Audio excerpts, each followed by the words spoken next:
A vida é uma pedra de amolar. Desgasta-nos ou afia-nos, depende do metal do qual fomos feitos.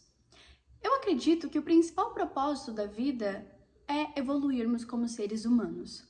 Ah, Dayana, mas e ter uma casa grande, um emprego bom, uma família feliz? Todas essas coisas materiais vêm como consequência do quanto a gente nos desenvolveu como seres humanos, do quanto a gente cresceu ao longo da vida. Porque veja, o emprego bom você consegue só se você desenvolveu capacidades para ter esse emprego. A casa grande vem se você tem a capacidade de organizar os seus projetos para você realizá-los. A família feliz vem se você tem a habilidade de conviver com outras pessoas, respeitá-las e amá-las pelo que elas são.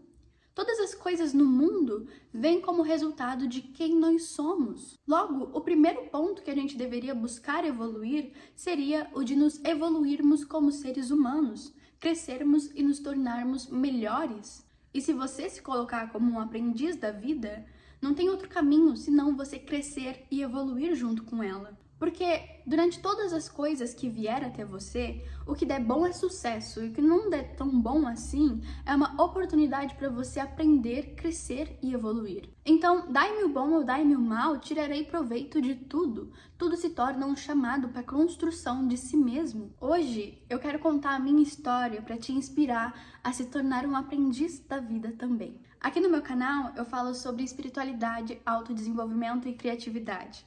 E incrivelmente, todos os caminhos do qual eu passei me trouxeram até esse exato momento.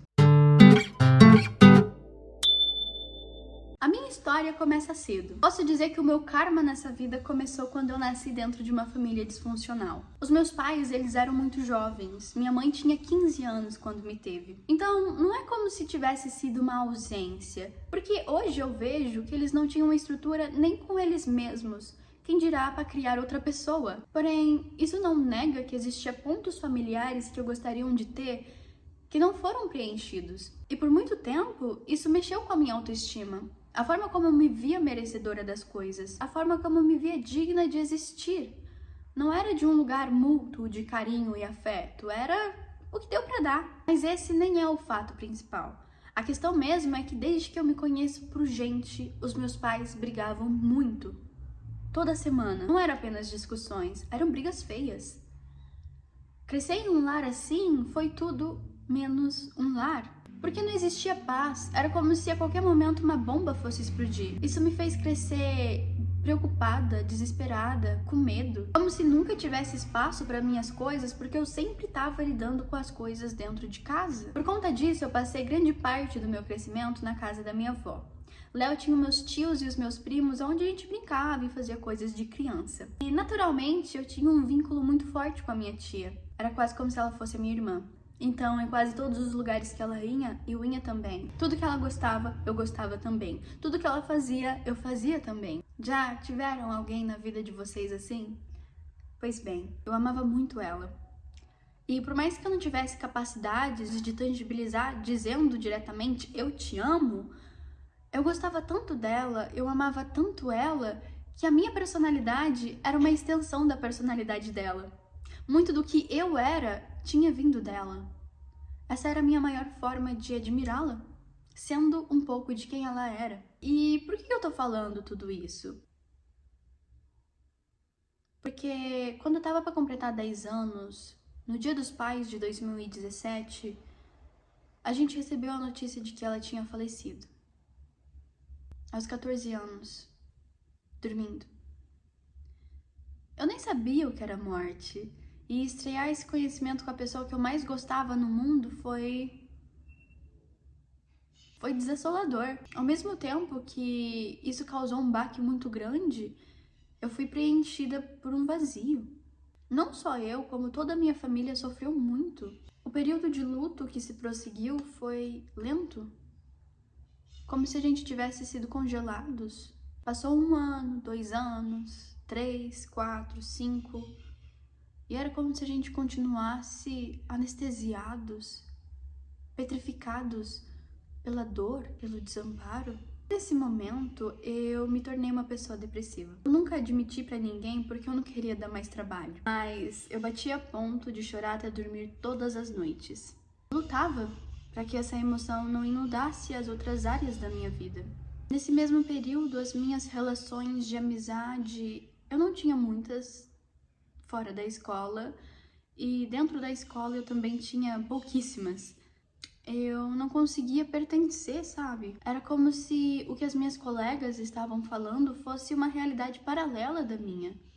Enquanto elas conversavam e falavam sobre coisas de adolescentes, eu estava passando por uma crise existencial dentro da minha cabeça. Eu tinha problemas de me relacionar, eu me sentia estranha, esquisita, isolada. Eu tinha problemas de identidade, problemas emocionais. Tava passando por um período de luto com um buraco no peito e um vazio na alma. Lembro que eu tinha correntes de pensamentos autodestrutivos o tempo todo. Tinha o caos dentro de casa. E eu ainda era uma pessoa muito ambiciosa, com sonhos muito grandes, tentando encontrar espaço nessa bagunça para expressar o meu lado criativo. Em resumo, eu não tinha chegado nem aos 15 anos e fiz o que pude para lidar com isso. Motivada por uma fervorosa curiosidade que exigia respostas para me dizer o porquê que minha vida era uma merda até então, eu me pus a buscar alguma filosofia, algum conceito, algum conhecimento que pudesse acalentar o meu coração e permitir um momento de paz para minha alma. Alguma coisa que me fizesse entender tudo o que estava acontecendo. Nesse momento, eu comecei a devorar tudo o que tinha na internet. Eu li livros, assisti vídeos, consumia diferentes tipos de artes e culturas. Passei pela psicologia, comportamento humano, neurociência, filosofia, sociologia, budismo e taoísmo, medicinas orientais, energias dos chakras, lei da atração, lei da suposição, hermetismo. Eu me tornei uma filósofa à busca da verdade. Refletia sobre a vida, sobre a minha vida, sobre as minhas experiências e sobre as experiências dos outros. E meio sem saber, eu estava trilhando um caminho de autoconhecimento. Meus esforços para obter respostas trouxe luz às minhas questões. Pouco a pouco, eu fui aprendendo a resolver os meus caos internos. O autodesenvolvimento entrou como uma esperança na minha vida. Poder qualquer coisa, através do momento em que eu me transformar nessa pessoa capaz de viver aquela coisa, foi como se os monstros que eu acreditava atacar a minha vida tivessem diminuídos de tamanho. Assumir que a responsabilidade pelo quem eu sou, o que eu sinto e o que eu faço é minha, foi um grande ponto de mudança. Porque aqui eu parei de buscar culpados para justificar os meus anseios e comecei a buscar respostas que só eu poderia encontrar. A vida pode não ter sido um mar de rosas, mas o que eu transformei a partir dela é sim responsabilidade minha. Meia-culpa é um conceito que diz sobre reconhecermos que a culpa da nossa vida ser do jeito que ela é somente nossa.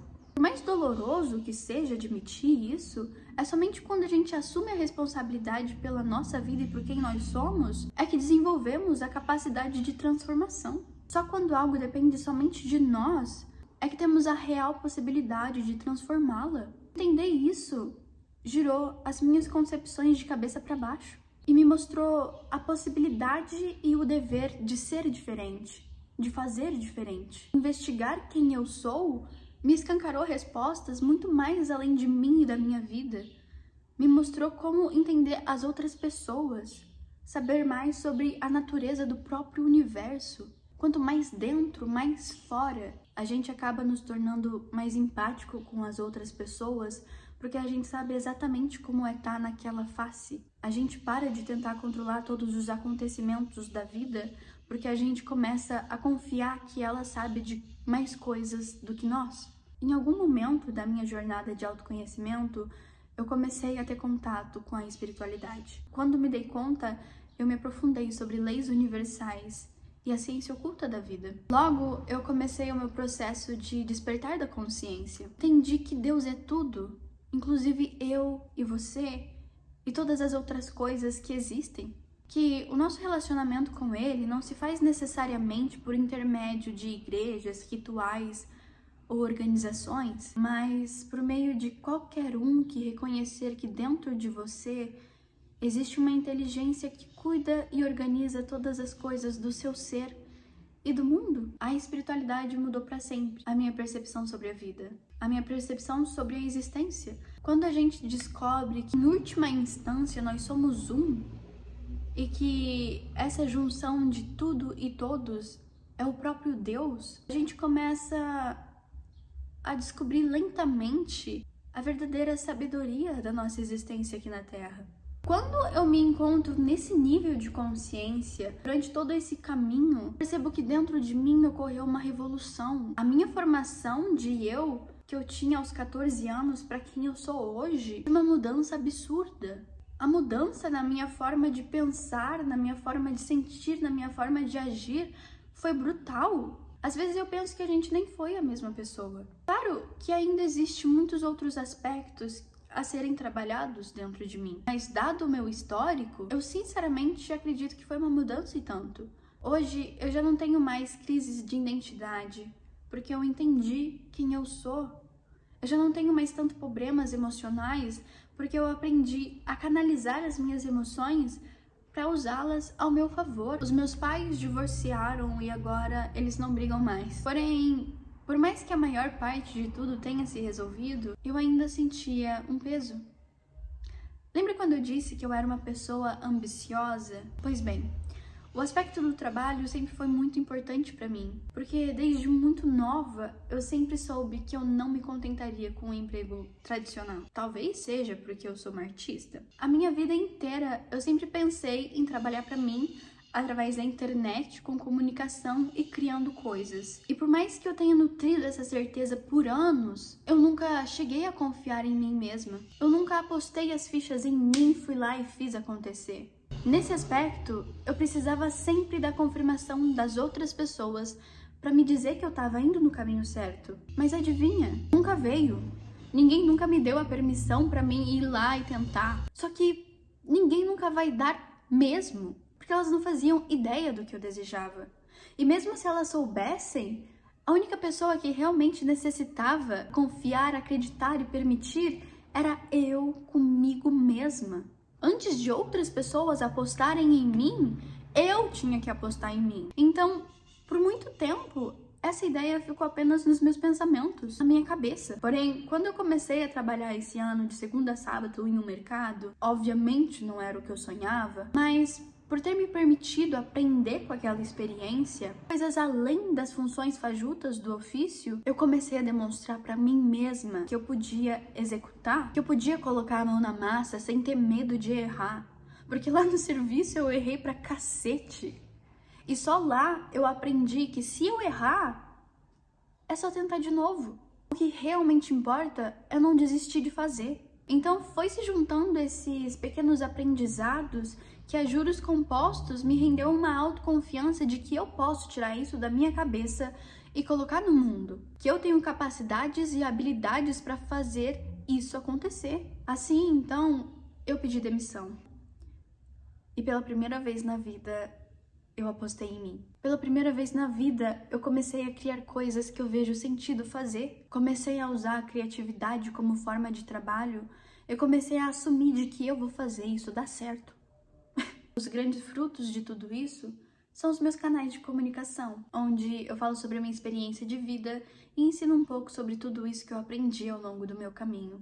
Espiritualidade, autodesenvolvimento e criatividade. Ajudo pessoas que queiram evoluir o pouco que seja em direção ao seu eu mais elevado e satisfeito. A vida nunca foi sobre uma corrida para conquistar coisas externas e materiais, mas a recordação de que a partir do momento em que você evolui como ser humano, todas as outras coisas vêm agregadas. Se você deseja aprender um pouco mais sobre autodesenvolvimento, espiritualidade e criatividade comigo, eu tenho uma comunidade gratuita com pessoas que desejam o mesmo que você. Aprender sobre a vida, evoluir como ser humano e, consequentemente, criar uma vida mais alinhada com os seus ideais. O link vai estar aqui na descrição. Vai ser um prazer receber vocês. E finalizando aquela história, aquela criança traumatizada finalmente se jogou no seu sonho. Você que está assistindo isso aqui começou a fazer parte da história dela também. Porém, mais do que contar a minha história, eu gostaria que você usasse ela para reforçar que todas as pessoas podem e têm capacidades de se transformarem. De que quando a gente se coloca como aprendiz da vida, não existe outros resultados senão o crescimento. Ao deixar o nosso metal mais íntegro, não existe pedra pequena ou grande que não resulte em o deixar afiado. Bem, eu espero que vocês tenham gostado do vídeo. Eu acho que eu nunca me expus tanto assim, mas eu acho que vai ser bom. Não esquece de me acompanhar aqui no YouTube, no Instagram e no TikTok. Um grande beijo, um grande abraço e até o próximo vídeo.